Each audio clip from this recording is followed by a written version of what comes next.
Welcome to Not in a Huff with Jackson Huff, where we interview newsmakers, storytellers, and all-around interesting people. Sit back, relax, unless you're driving, and enjoy the show. Here's Jackson. Hello. I am Jackson Huff. This is Not in a Huff. Thanks so much for joining me. As always, really appreciate it. This week I'm interviewing Todd McComas.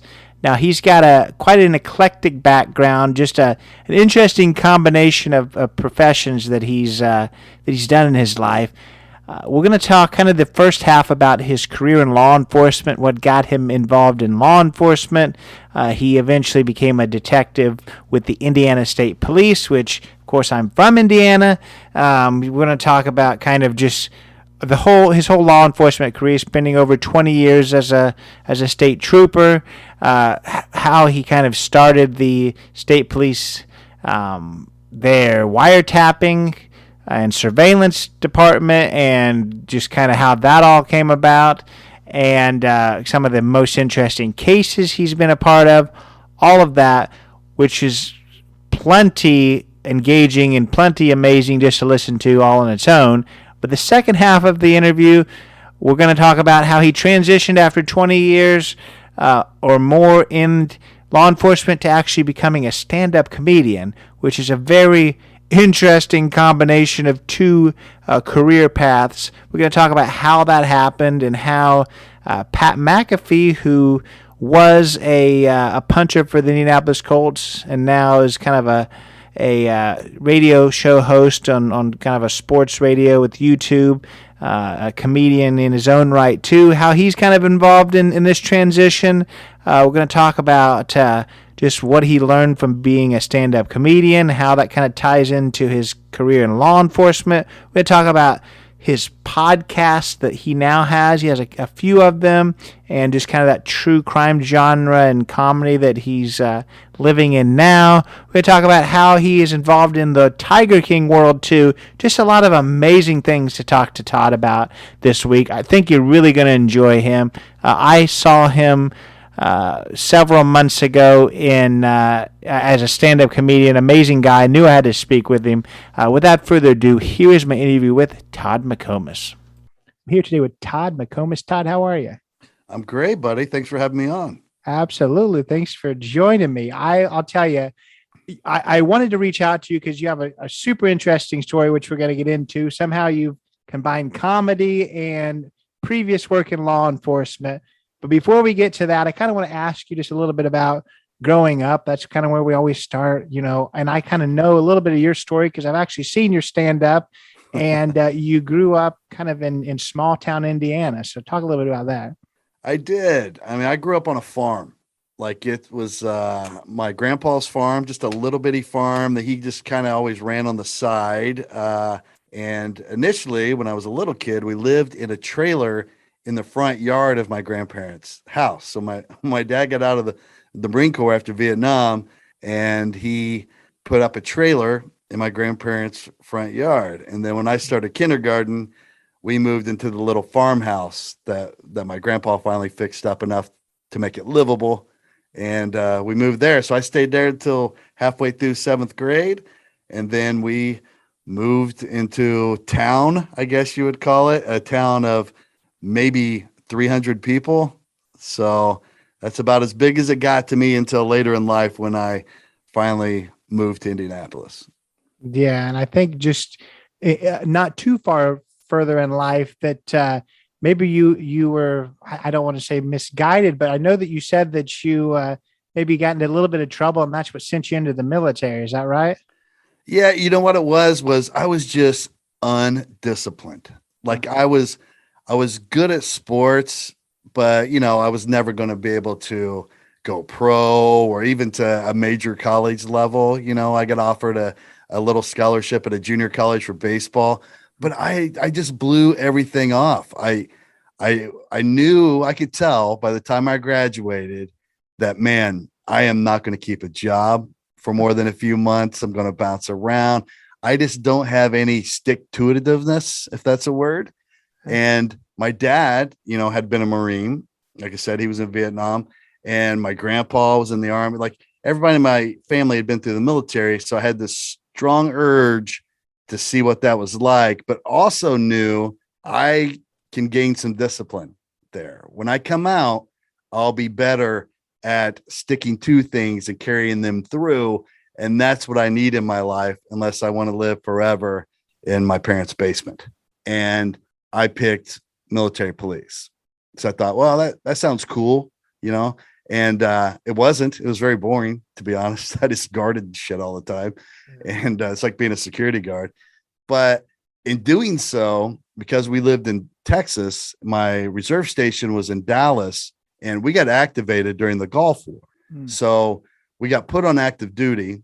So I ride out a year in the fleet as an active Marine, and I'm stationed with all these other military police reservists who are Dallas, Fort Worth cops, Texas DPS, which is Highway Patrol, you know, all these other city and county police officers. That's their full-time gig.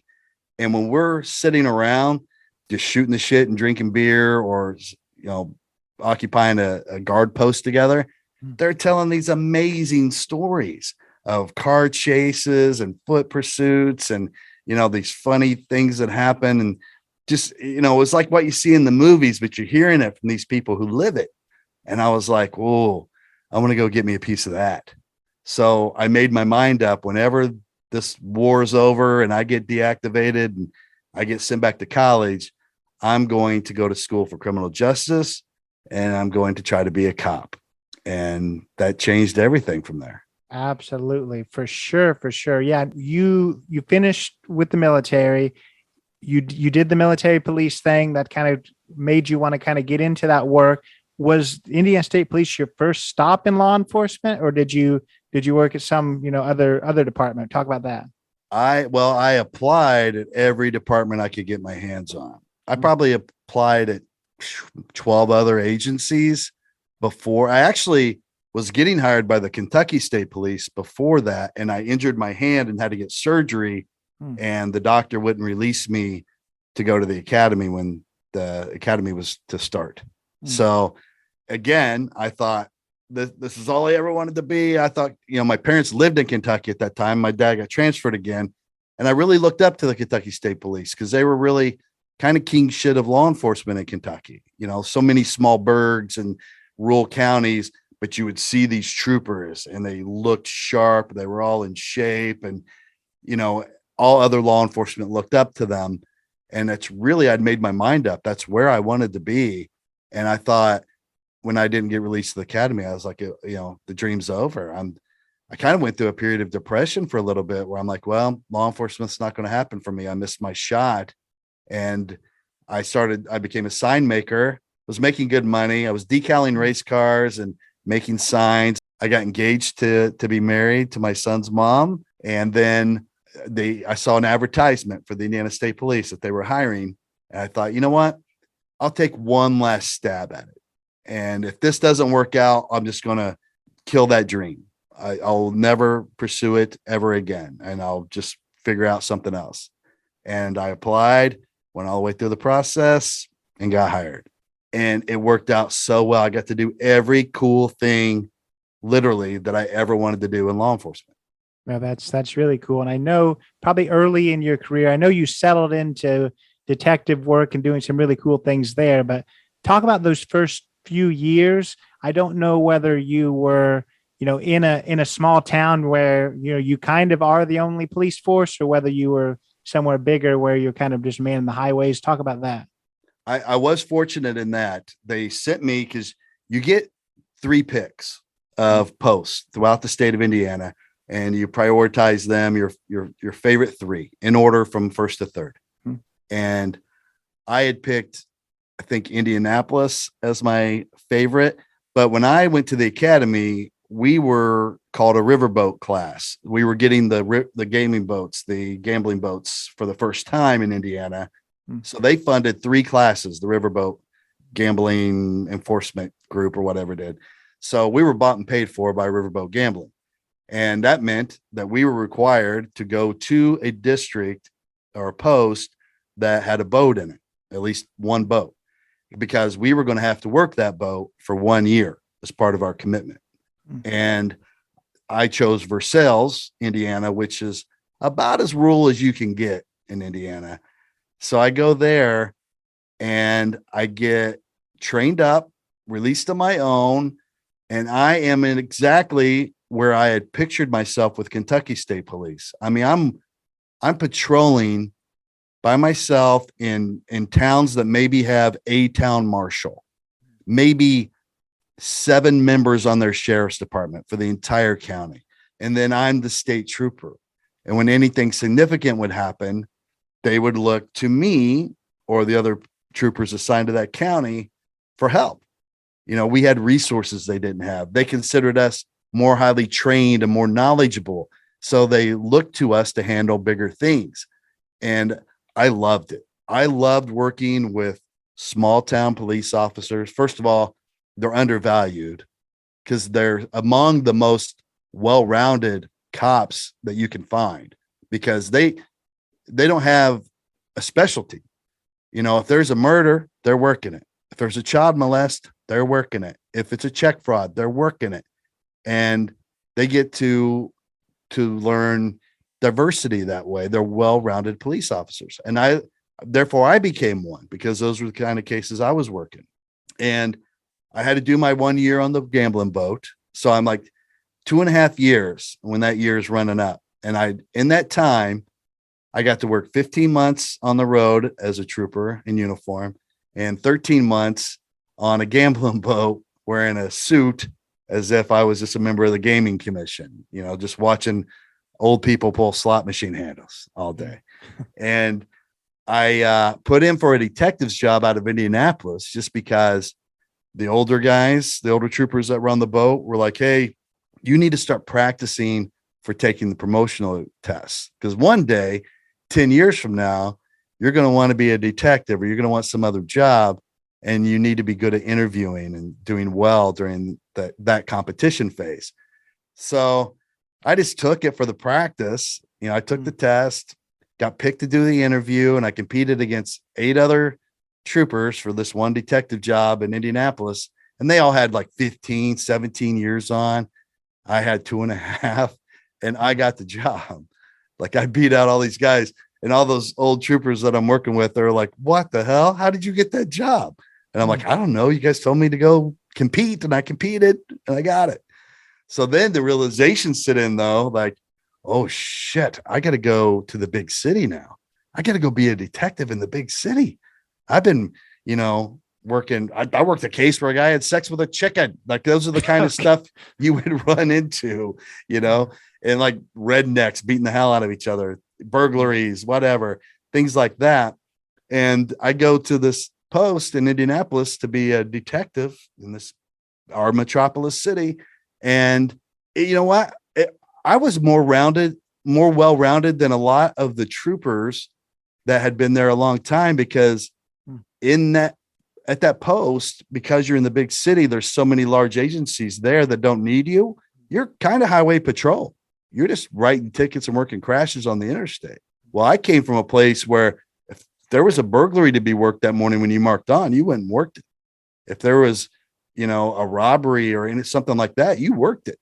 And then if you needed the detective, you could ask for guidance. But if it wasn't somebody getting killed or sexually assaulted, then it was yours. And therefore, I had a lot more criminal investigative experience than a 15-year trooper who had only worked Indianapolis. So I fell into it pretty quickly, and I loved it. I had a passion for it, definitely more so than working in uniform. And I did that for the rest of my career, one kind of detective job or another. Oh, good. So once you moved to Indianapolis, you kind of mentioned that obviously there's a lot of agencies here. Obviously, the Metropolitan Police. I'm sure it was IPD and maybe the sheriff's office at that point. But there was already a lot of people in the area. So what does a detective for the state police do in this particular region? Well, I got lucky again because I was from Shelby County, Indiana, which is, you know, a suburb area of Indianapolis. It borders Marion County, which is also Indianapolis. And they assigned me to Shelby County primarily. So instead of having to work in Indianapolis and Marion County, my sergeant at the time, who used to be the state police detective for Shelby County, saw me as a Shelby County boy. He coveted that position. It was the position everybody wanted. And he said, but I want this to go to a Shelby County guy. So I got it. And he took me immediately to the sheriff's office, and he introduced me to their captain and to the sheriff, and they gave me a desk. They had at that time 3 detectives, and there were 4 desks, and they said, this one's yours. And he said, you will only take cases from this captain. Don't worry about state police cases. He's like, we don't get really good cases in Indianapolis. This is the way it was. We got hand-me-downs from IMPD and the Marion County Sheriff's Department at the time before they merged. So if we got something left, it was like something they didn't want to work on, or it involved like complicated multi-jurisdictional issues or something like that. So now I'm assigned to this rural county, but where it's located, still plenty of cool stuff going on because it's close to Indianapolis. And in exchange for working the more complicated or pain in the ass cases for them, soon that captain started also giving me the big cases. I mean, I took to it well. I was solving good cases quickly, and he valued me. So if it was a really complicated case, I took it off his hands. If it was a really good case that you could really, a detective would want to sink their teeth into and make a lot of arrests from it and get in the paper or on TV, he would give that to me, or make sure that I was working in tandem with one of his detectives. So for a good 5 years, I had it made. And then numbers started to dwindle as detectives retired, budgets were getting cut, so they weren't replacing those jobs. And it reached a point at one point where there was only 2 of us for the whole post, 2 detectives and 2 supervisors, which is weird. Like we each had our own supervisor. But so then I was stuck working wherever they needed me in the 4-county area. But up until that point, it was great. And we worked when I was a detective there. I'd have to work some bullcrap cases, like I said, but also I think I worked 5 murders, not by myself, but as part of a team. So, a murder is, when you're a detective, that's kind of like the Olympics, that's the granddaddy of them all. And you learn so much by working those. So that was invaluable. I worked several bank robberies. Hell, we worked a kidnapping where we actually saved, like real time, saved a kidnapping victim who was being held for $250,000 ransom, and they were going to kill her. Like their whole plan was to kill her. And we actually figured out where they were, hit the hotel room, went in there. She was duct taped up, bound in the restroom. And there was a guy guarding her with a gun, and we saved her. Like that never happens, right? Like never.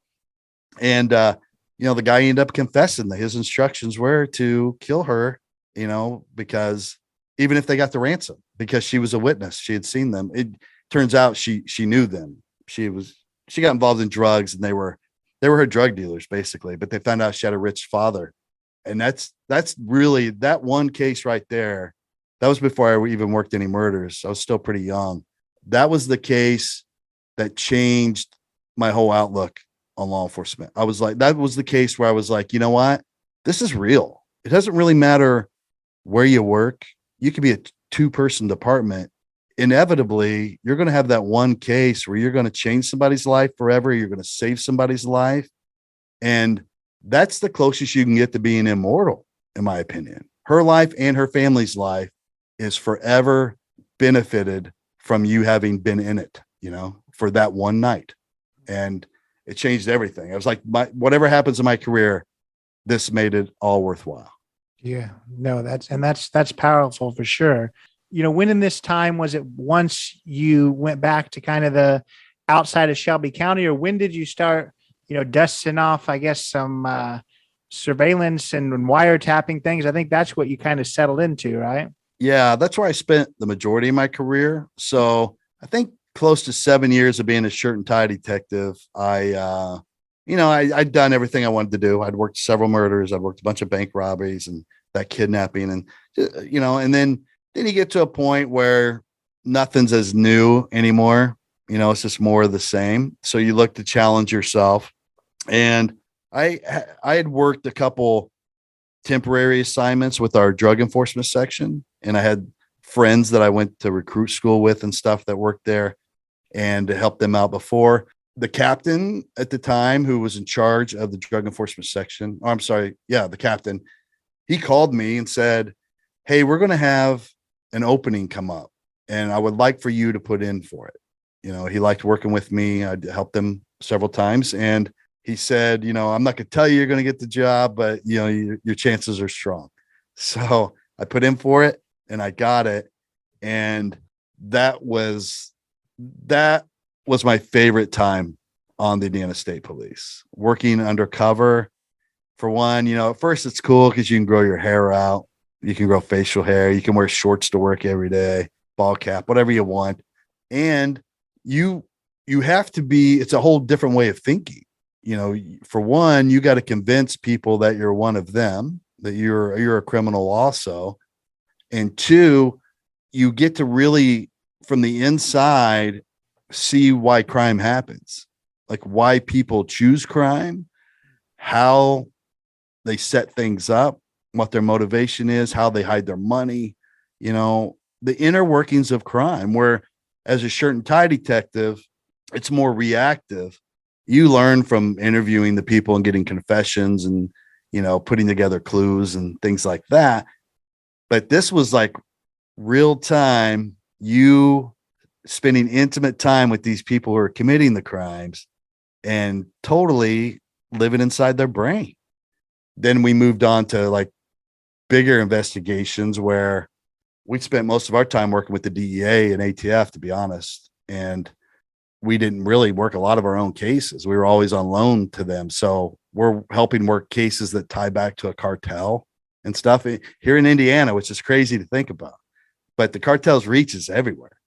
Any big time drug dealer in anywhere in the country is only a couple of degrees of separation from someone in Guadalajara, that works for the cartel once you get high enough. So it was really cool to see the international aspect and how things in Mexico, affect things in Morristown, Indiana. So I became one of our wiretap specialists just because I had shoulder surgery and I was kind of on light duty for 7-8 months, I think, before they would release me to go back to work my regular job. And the alternative was for me to sit in there and, help grade case reports or whatever needed to be done in the office. And quickly I got bored and I was just exploring the office, and I get to the storage room, and the guy that ran our tech unit that hands out the listing devices and stuff, he says, "Well, yeah, I need this room reorganized. I know you only got one wing, but any light lifting, you need heavy lifting, let me know."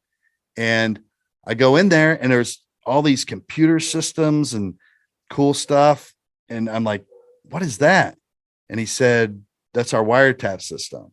And a lot of it hadn't been unboxed yet.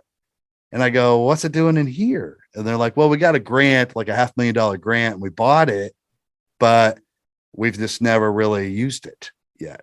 Nobody really knows how to run it." And I'm like, "Are there instruction manuals?" And he was like, "Yeah, they're in here." So I get the file cabinet and I pull out all the instruction manuals and the books. And I said, "How about if I just spend my light duty time learning how to run this system in case we ever need to use it?" And he was like, "Yeah, whatever you want to do, man." So I learned, we had a maintenance agreement with the company that they bought it from, so I could call them, ask them any questions. So I set up a whole wire room. I took all the storage stuff out of there. We moved it somewhere else, and I made that room a wire room, got everything connected, and figured out how it worked. And I said at some point, "Guys, I think we can do a wiretap if you ever need to. I feel comfortable that I can run it. And so does the company we bought it from." And they said, "There's a school. If you send me to the school for like 3 weeks, then I'll really be good to go." So they sent me to the school. came back, and I was our wiretap analyst after that. So every time we did a wiretap, I had to be in on it. For the longest time, I was the only person that knew that end of the job. So it was really, really cool. Yeah, no, that's awesome. That's interesting for sure, and kind of leads into something else that I've heard you say in other interviews that I think is important for people to realize. Definitely, since you worked in undercover, just like you were saying that you had to kind of get into the mind of criminals, and you had to you saw people not how they are when they see a uniformed officer, but how they see their buddies. So I thought it was really interesting that you said something about how you learned that a lot of times good people do bad things and bad people do good things. So you can find good, and you can find almost ways to like darn near anybody that you're associating with. So talk a little bit about that. Yeah. I mean, honestly, there were several people that I infiltrated or had an informant of mine introduced me to, and then subsequently infiltrated, that if we would have met on a softball field instead of, out there on the street, we would have been friends. It just really came down to, we came up differently, or circumstances befell that person. That a lot of times it's who your role models are. That's what I found. Like in some communities, the people that have status are criminals. Like in some communities, going to prison gives you status. It puts you up here in an elite category among people in that community, just because the only people that had nice cars, that had money to buy shit, big screen TVs, a nice place to live, those people dealt drugs, or they committed, some kind of crime. And every human being wants status. There are people who avoid it because their upbringing is so strong from their parents that they just avoid it. But secretly, they envy it. Those are the role models. And like, that's why I was talking about, like, when you really want to get into causation and combating crime in a proactive way, you got to start replacing kids' role models, Yeah, no, I agree completely. And I think that's an important point to make. I've talked to several people who have kind of said that exact same thing. And that's why it kind of really struck me. I talked to the investigator and the person who caught the Green River Killer, and he talked about how they both grew up 2 streets away from each other. And there was just one moment that something made them different. I talked to the attorney for Timothy McVeigh, and he was able to point to one moment that made him change and how things completely changed. Before that, he was on, a high military special forces team, and one moment changed everything for him. So I think it's just important to kind of mention that it really is just, you can't look at people, oh, well, they just, they're just kind of disposable. They are, just bad people. That's not always the case. And that's generally not the case. Generally not. I mean, I would say very, very, very rarely is a person just born evil or born wanting to be so anti-establishment that they want to rob banks to make their living. It's usually a result of how they came up. And it's just as simple as it is. Even if you're a serial killer, usually that's the result of how you came up. Yeah. Somebody damaged you psychologically, and you are compelled to do what you're doing. Absolutely. Yeah. And I do want to get to the second part of your career, because that's, that makes you extra interesting.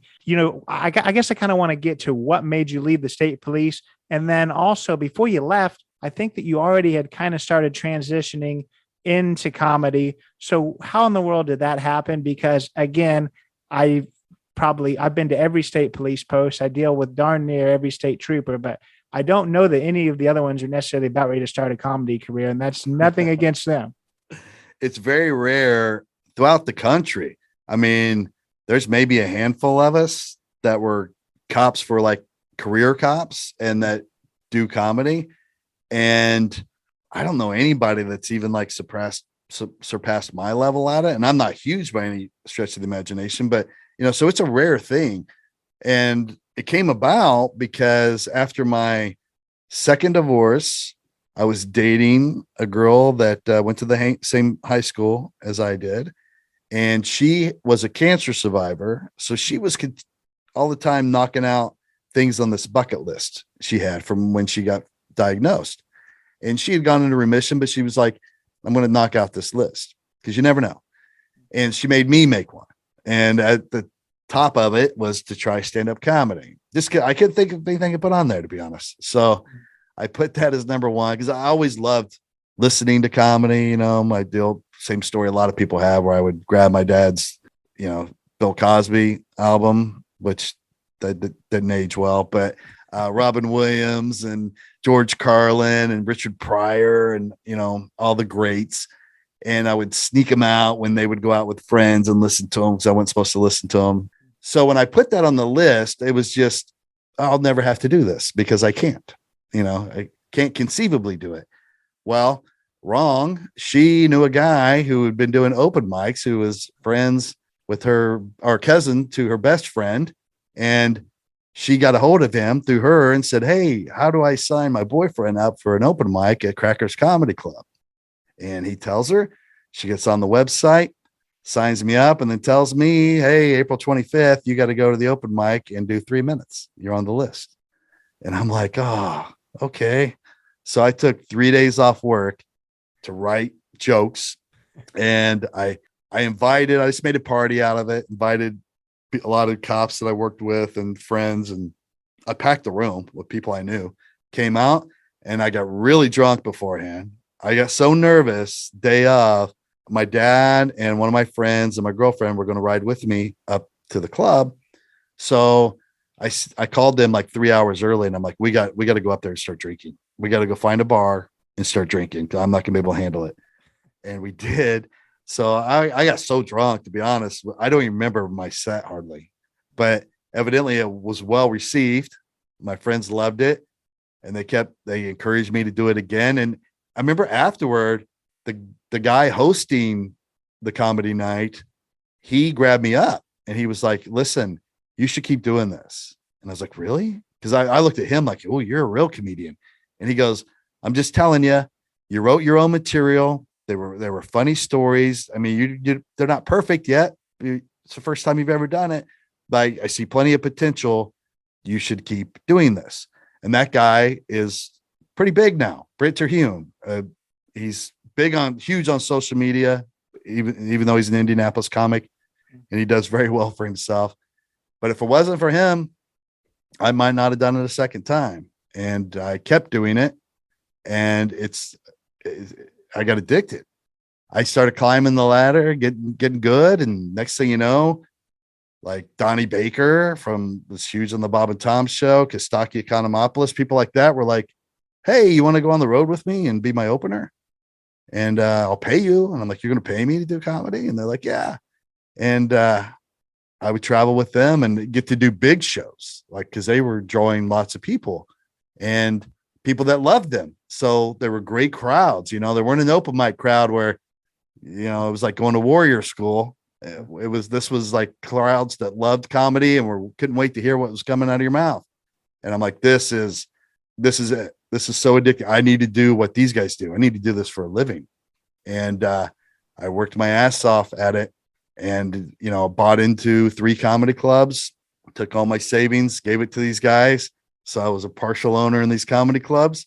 I started booking the comedy clubs. So now in my mind, this is how I work, right? Just like when I went to the Marine Corps to learn to be disciplined and learn how to manage myself better in life. I was like, I need to get better at the business of comedy. I'm getting funny. People are wanting to see me and take me and put me on shows, but I need to know how the business works if I ever want to do this for a living. So I purposely did that. So now I'm talking with agents every day on the phone while doing my police job. I would be like on a surveillance and talking to, I'm watching drug dealers, and taking notes on what they're doing, and talking to agents at CAA and William Morris about their comedians that they're trying to book at our clubs. and setting up dates for him. So I really got to learn, even though our clubs weren't successful and we had like a 3 or 4 year run and then we sold them and or closed one and sold two. I knew the business of comedy and I knew some agents. I knew people that could make things happen. And before you know it, I was to a point where I'm like, I could almost make the same living as I do as a cop, just doing comedy. So I was seriously considering, leaving. On the Indiana State Police. You need to work 25 years to get your full pension.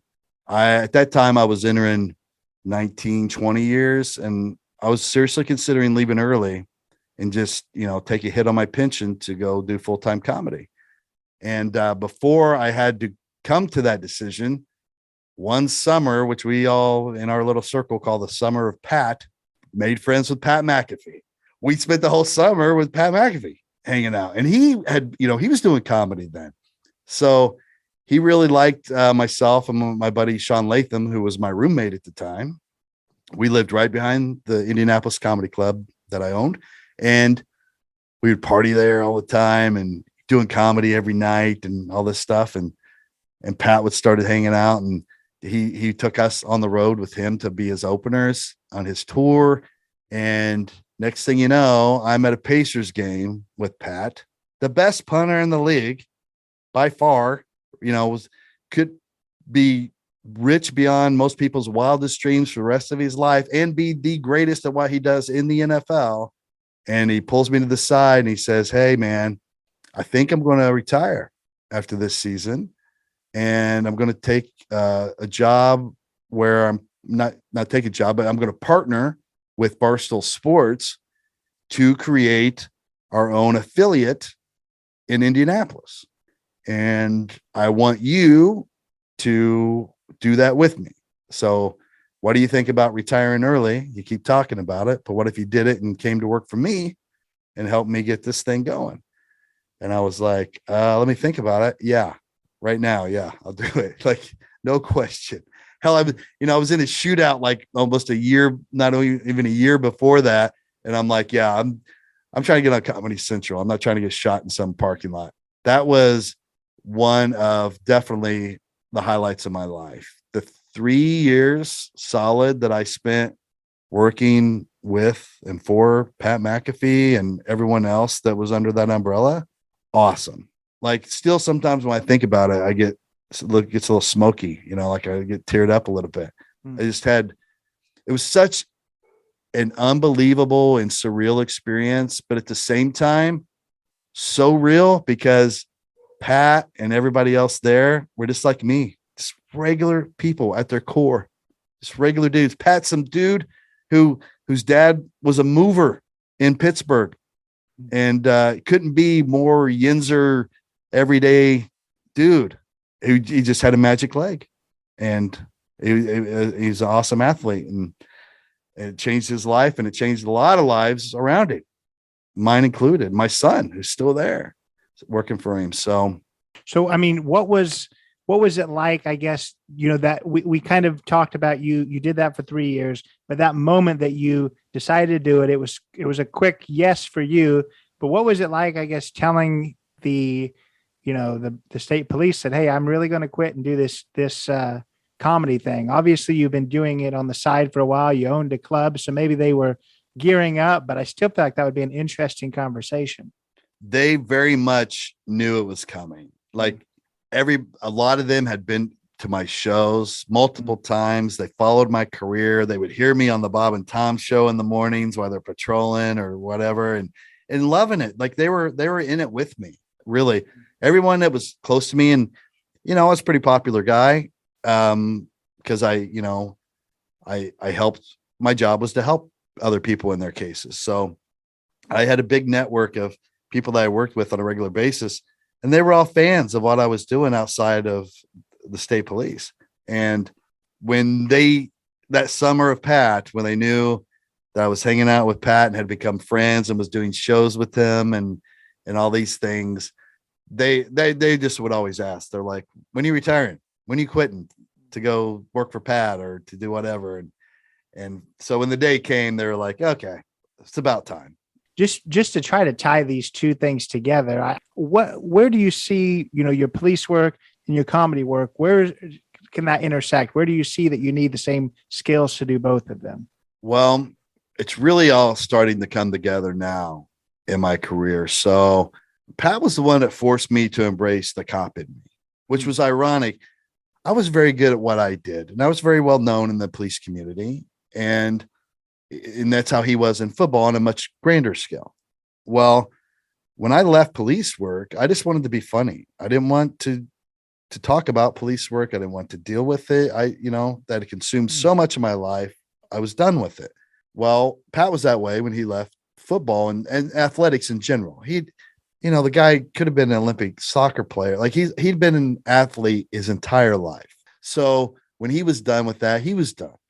But then simultaneously, he was forcing me to embrace the cop in me and make comedy content for our brand, Barstool Heartland, it was called at the time. And that was cop related stuff. He's like, use this expertise you have that no one else has and be funny with it and do something no one else is doing.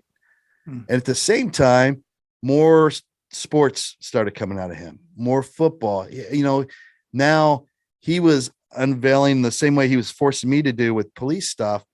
He was like, oh yeah, I do have a lot of inside knowledge on the NFL. And I was a very high level athlete myself. So I know what it's like when I talk to these people. But in addition to that, what he had that nobody else had was he's one of the funniest people in the world. Well, I do that. My comedy and my police experience come together now in the same way that the athlete impact and the comedy impact come together. Now his is on a way larger scale. He does way better for himself than I do, but now I'm starting to be well respected in the true crime community. I'm getting more and more, I'm building myself here. And, I work for a major true crime podcast studio, a company now. And then I have my own true crime podcast. And what's happening is because I have a unique voice to go along with actual expertise that could stand up to anyone else's pretty much. Now I'm a unique person in that industry. And that's going to be my future. So I got this daily show truly because I'm a comedian who has a level of law enforcement experience that very few people in media have. And they wanted me to be the voice to talk about crime and tell the crime news every day on this show. Absolutely. No, I think you're in a really good spot for sure. And I want to talk, I guess, about that. Maybe not the documentary you're doing now. I know it's not, but I let you shout out another documentary that you've done that obviously was kind of stemmed off of a phenom during COVID. You did a documentary on Tiger King. What's that all about? Yeah, I called it a documentary at the time because I don't think I knew enough about documentaries. I should have called it an exclusive interview probably because it was just me and another guy talking. But Tim Stark, who was he wasn't, Joe Exotic or John Reinke, but he was a pivotal character in Tiger King, and he lives in Southern Indiana. He was the guy who never had a shirt on and always had a monkey around his neck and cussed. It was just hilarious. And he was the guy that did the double flicker fingers at the end to Jeff Lowe.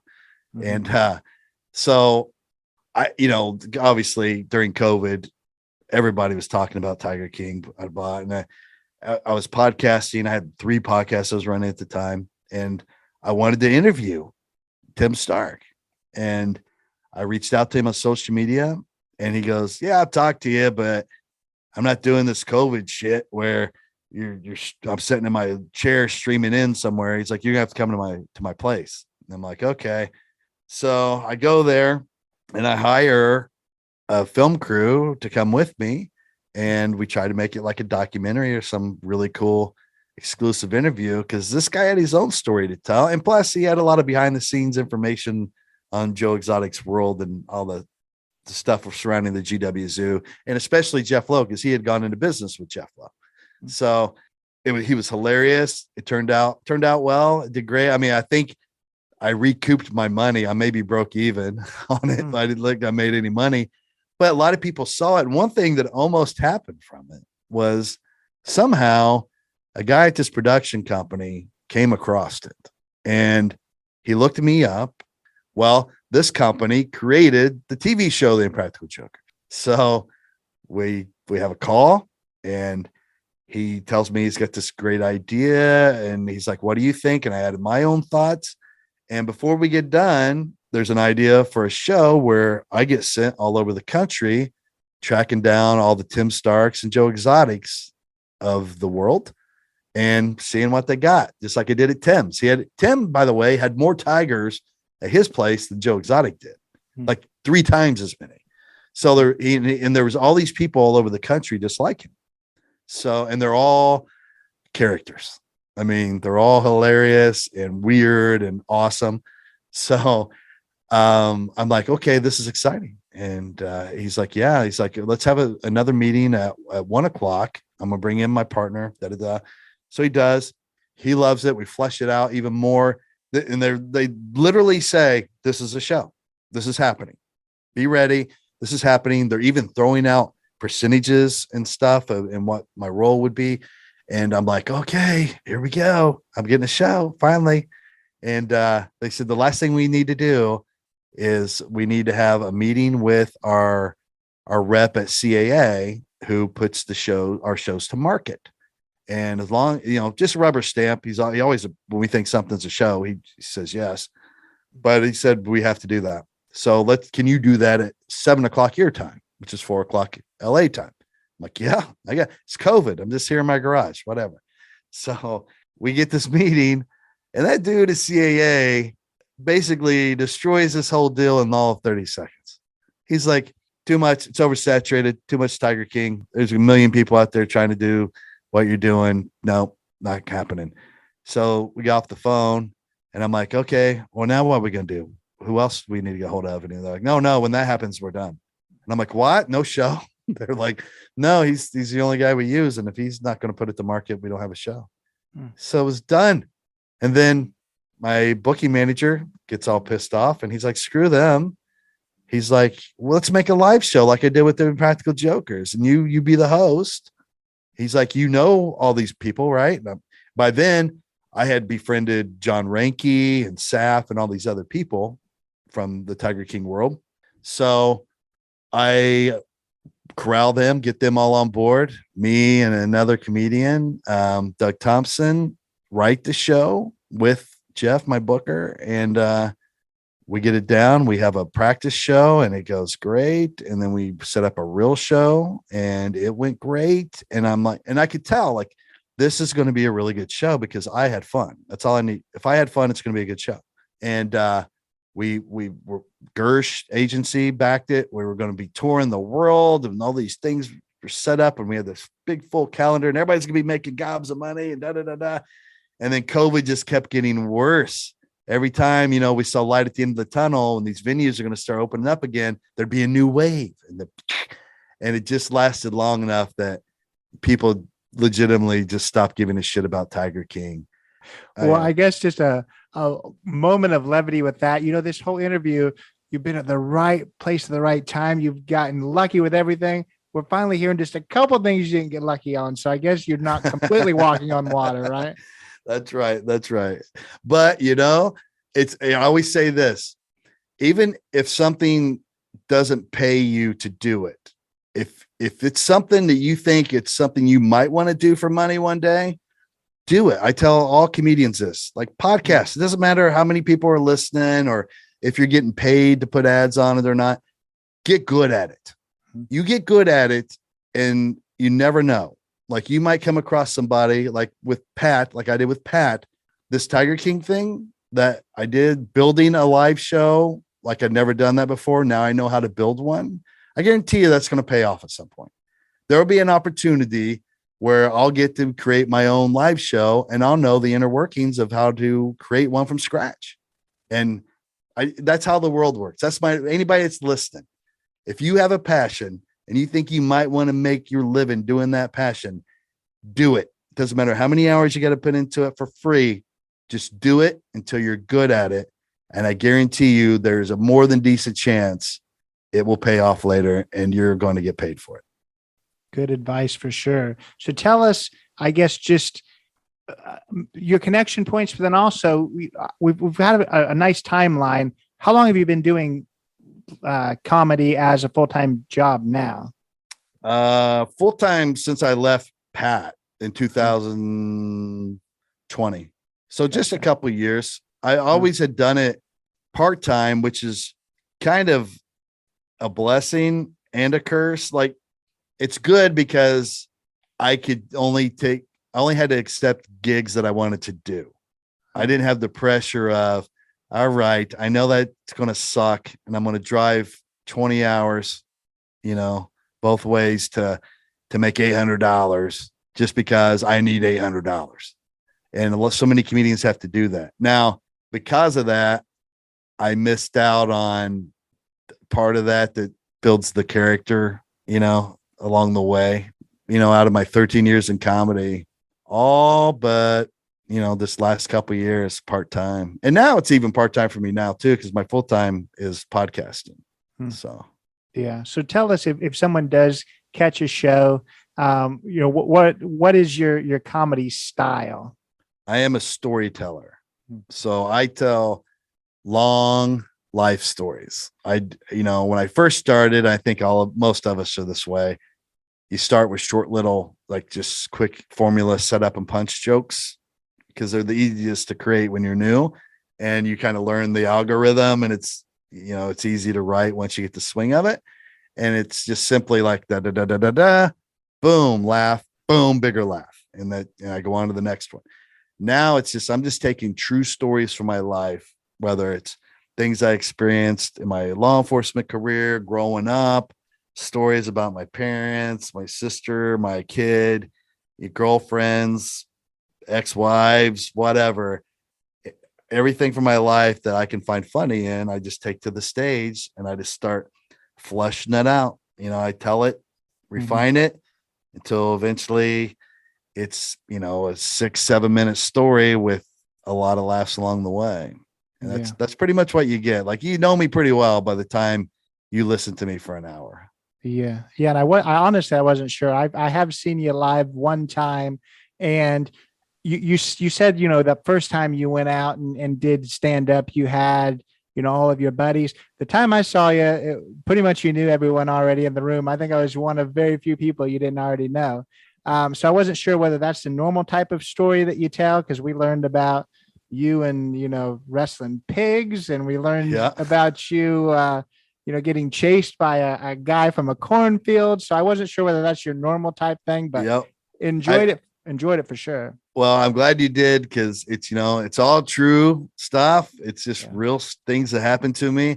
And, these are the same stories I tell when I sit down with my family, whether we're all recalling it together or it's something they missed out on and I think they need to know about, or they ask me about what happened when you went to this thing.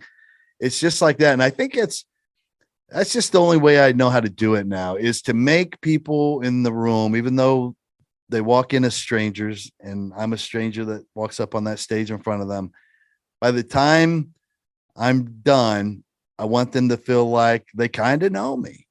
And therefore definitely comfortable to come talk to me afterward. And hell, any more of my shows, sometimes my shows are like 60% me talking to the crowd and just whatever happens in the moment happens. So a lot of times I get to know, if you sit close enough to the stage, a lot of times I get to know you pretty well too. And that's the way I like it here. And that's the reason that I had reached out, but I want to get your, everywhere that people are going to be able to find you, your 1041 podcast, what that's all about. I haven't really had a chance to ask you that, how people are going to find that, how they're going to find This Day in Crime. I think that's what it's called. And just all your connection points. Yeah. It's a one-stop shop for me. If you go to toddcomedy.com, my website, I put everything that pertains to my career on there. Like if I have all my live shows that are coming up, they're all listed on there with links to show information and tickets. Both my podcasts are on there with a link and a quick description to let you know what they are. And This Day in Crime is not available to the public yet, but if you keep your eye on it, right now it's hidden behind a paywall on Tenderfoot TV's Plus channel within Apple Podcasts, because it's big. You know how BET Plus and Paramount Plus, all these streaming channels have a plus package that you subscribe to now for like bonus content or extended content. Well, these big podcast factories are doing that now, and they're either partnering with Spotify or Apple. You got your two, and Tenderfoot TV is an Apple partner. As part of that, they have to maintain a plus channel. So they're now cultivating shows. Like in our instance, it starts there for 3 months, and that allows you too, though, the benefit of perfecting your show, honing it, trying some things and see what sticks and what doesn't. And then by the time it goes public, which this will, I think, in June something, you pretty well got everything down, and you get the backing of Apple Podcasts now. So they give it a extra little boost. So I think that's going to end up, it's a daily show. It's easy to consume. It lasts about 15 minutes. I run up top I give you the bigger crime stories of the day.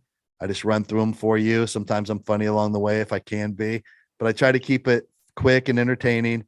And then I hand you to my partner, Jessica Knoll, who's a very, very experienced and talented investigative journalist. And she covers in about 5 or 6 minutes a crime from history that occurred on this day. So it could be the Martin Luther King assassination. It might be some cold case that just got solved, investigative genealogy or something. And then I have a little editorial that I come behind it, where maybe I add some insight, police wise or whatever, to the story she just covered, or, some little interesting aspect that she didn't have time to cover. And then you're done. So I think it's going to be well received. It's already doing well, and it's hidden behind a paywall. So once it's free, I anticipate it'll have a pretty good following. All that's on my website. Just something new comes up, it'll go right on the website. Love it. Awesome. Well, thanks so much for your time. I really appreciate it. Yeah, buddy. Thanks for having me on. This is a good podcast. So if I can throw you some guests, I will. Absolutely. Thank you. So that was Todd McComas. Really enjoyed speaking with him. Amazing guy. I was fascinated by all the stories that he has, just from a great career in law enforcement, a major career in comedy, just two very distinctly different things that he's been able to merge together and make very successful. I really enjoy speaking with him. I think whether you're somebody who likes true crime and likes, listening to things like that, we talked quite a bit about that, so you got your fill there. Whether you like funny and you like comedy, you learned a little bit about the inner workings of that world too. So just two really interesting things to me that we got to talk to Todd about, and he's been able to merge those together. So I really, really appreciated his time today. So glad that he joined me. As he mentioned, go to toddcomedy.com. That link will also be in the show notes. Check out his podcast, both of them that he does. Check out, where he's going to be with his shows coming up. I've seen him. Amazing guy. Really enjoyed his stand-up as well. So go check him out if he's coming to a comedy club near you. I think you'll really enjoy it. If you're not already following us on Instagram, please do that. Not in a Huff Podcast. Give us 5 stars on Apple, 5 stars on Spotify. Write a review on Apple. Always appreciate that. But yeah, I really appreciated Todd's time. I appreciate you being here. Amazing guest for you next week as well. So don't forget to come back and listen to that. But yeah, thanks for being here, and take it away, Chris. This has been Not in a Huff with Jackson Huff. Thank you for listening. Be sure to join us next time, where we will interview another amazing guest who is sure to make you laugh or make you think. Or hey, maybe even both. But until then, keep being awesome.